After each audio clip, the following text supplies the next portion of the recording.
How do you have a great conversation with people who you haven't seen in a long time, with people who you really want to get closer to?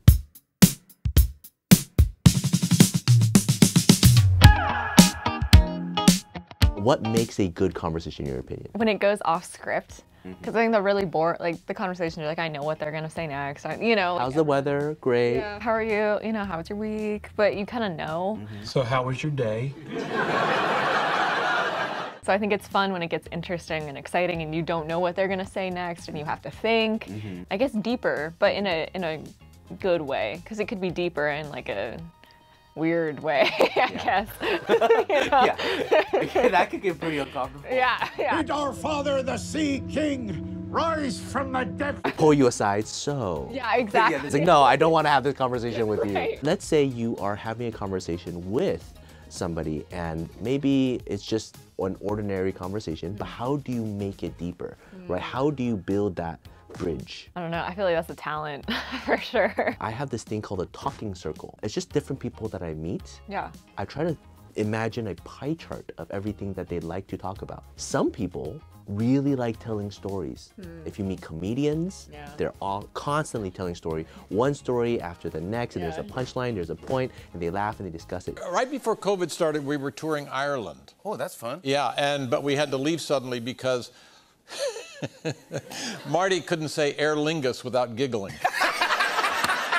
Then there's people who don't like telling stories at all, and all they like to talk about is what they like and what they dislike.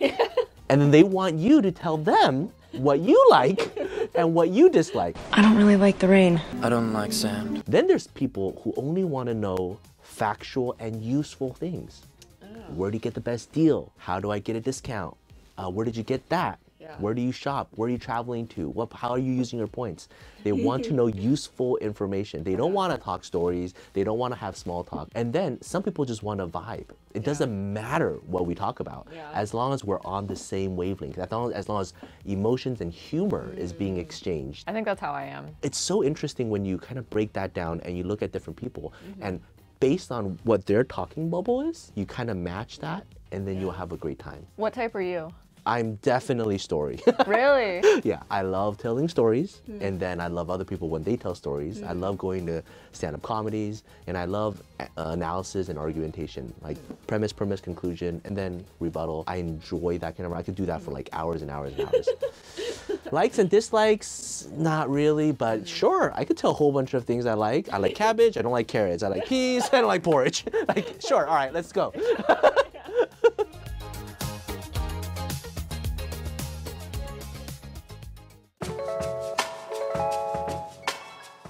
How can we relax better? How do you recharge super fast, right? Your energy is pulsing and you're dwindling down because you're just defeated by the world. How do you quickly replenish that energy? I know people like naps, you know, like 15 or 20-minute nap. People say that's good.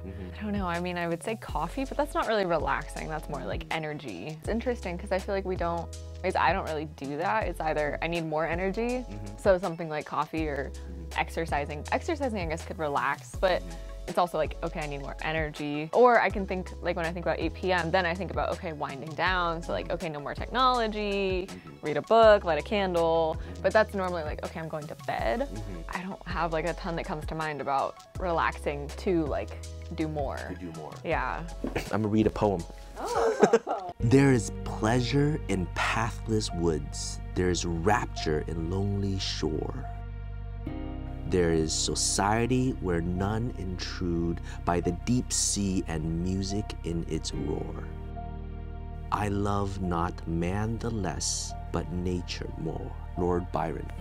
Yep, love that guy. So, in thinking about what I have done and what I usually do, like almost my entire life, I like to go on walks at night. So after 9 p.m., after 10 p.m. And usually I do that to wind down, also to get more inspiration and all sorts of stuff. But sometimes if it's during the day and I'm just completely defeated, usually around 4 p.m., I'm like super exhausted. But going on a quick, short walk, sometimes 15, 20 minutes, it kind of clears up everything. I have done that and it has helped me so immensely. But everybody needs to find their own version of that. We kind of push in 2-3 hour increments, right? You could do really, really good work and then you're kind of depleted. Yeah. But if you can do 2-3 hours, rest, and then do 2-3 hours more, rest, and then do 2-3 hours more, and you could do that for years compared to your peers, that is how you excel.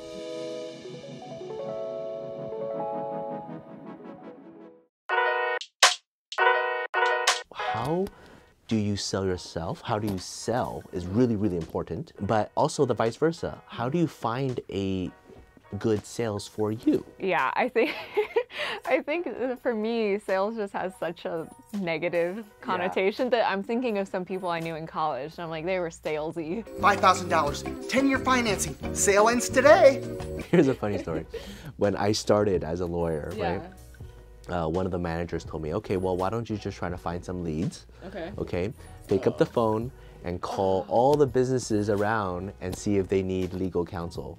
Pick up the phone, I would call, and then they'll be in the other room. And then obviously most people, well, I'm not interested. I would hang up and then I would just bang my head on the keyboard. Like, I hate my life.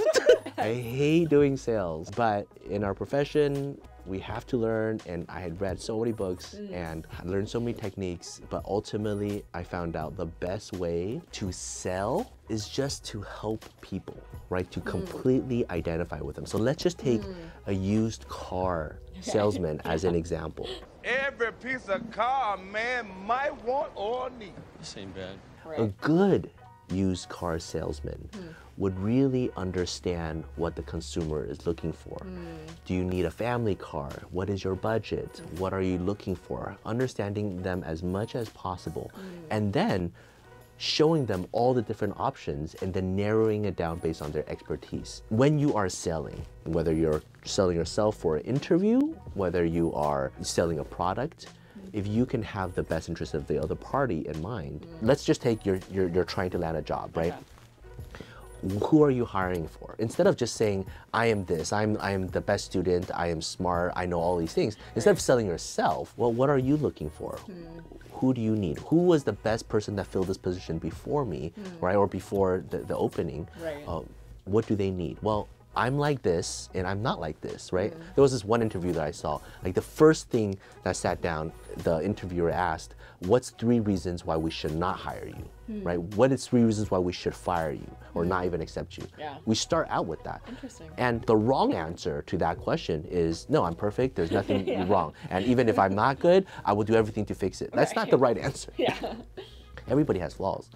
Here's, I don't know anything about a position, but here's my 3 worst qualities, but here's all the things I'm doing to try to improve it. Just being honest, upfront, and what is it that you need, and this is how I can fit in. But of course, you have other candidates, you're honest, you're transparent, and you put your best foot forward, and you shine with all these things. You do it confidently, and you are there to help the employer. Because when you are hired, you guys are on the same team. So if you feel like if you give the wrong impression, you're constantly selling yourself, then it just feels like you're bluffing, you're not on the same team.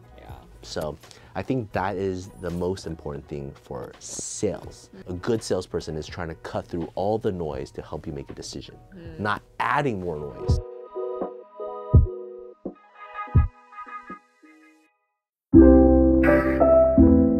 So since we were just talking about buying properties, buying a house, I've never done this before. I know you have. How, oh man, it seems so daunting. Like how to save for a down payment. This relates to our previous episode too, right? Talking about short-term and long-term goals, right? Because yes, you could put everything to a 401k and Roth, but you can't touch it for 30 years. But you also need to buy a house, you also get married, and you also go to a honeymoon. So short-term, long-term goals, and some of the biggest short-term goal is buying a house. Because the down payment is a lot. When you're researching all of this, there's all the normal advice, right? Reduce all your spending, don't go buy lattes, right? Put it in a good investment account right now, grow it on a short-term goal, but be safe with it, buy like blue chip stocks.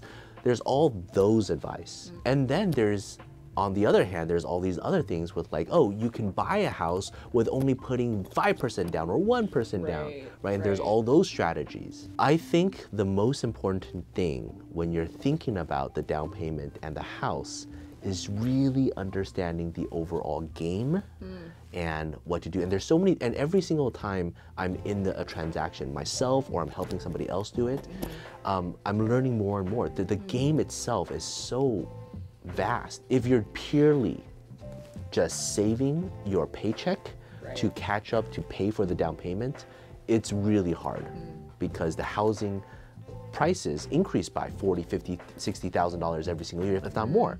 And you're only putting away $10,000 or $20,000. So you're not catching up to how fast the house is appreciating. But there's other things you can do that can actually help you get that down payment much faster, right? So here's a couple things that I've learned. If you work with a really good mortgage broker, they would tell you, get rid of all your debts. Because for every $1 of debt that you have, you need to have twice as much income, if not more. If you have a car loan, if you're paying off a car, if you are getting a car first, before you're getting a house, get it with somebody else's name and let them pay for it, right? And then you babysit for them somehow, right? So, but don't let it be under your name. So eliminate all the debt, because for every dollar you eliminate for your debt, it's like $2 of extra income. So that's really, really important.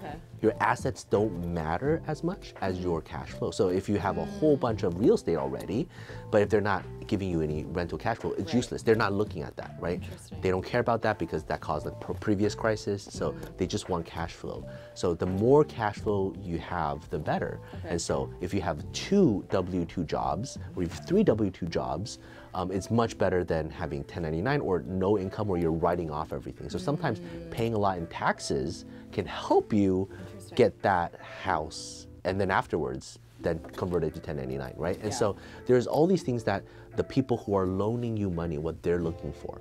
So understanding that game, spending a few weeks, a few months, even paying a consultation to a mortgage broker, let them teach you everything, and then you spend a year or 2 years managing your finances before buying the house.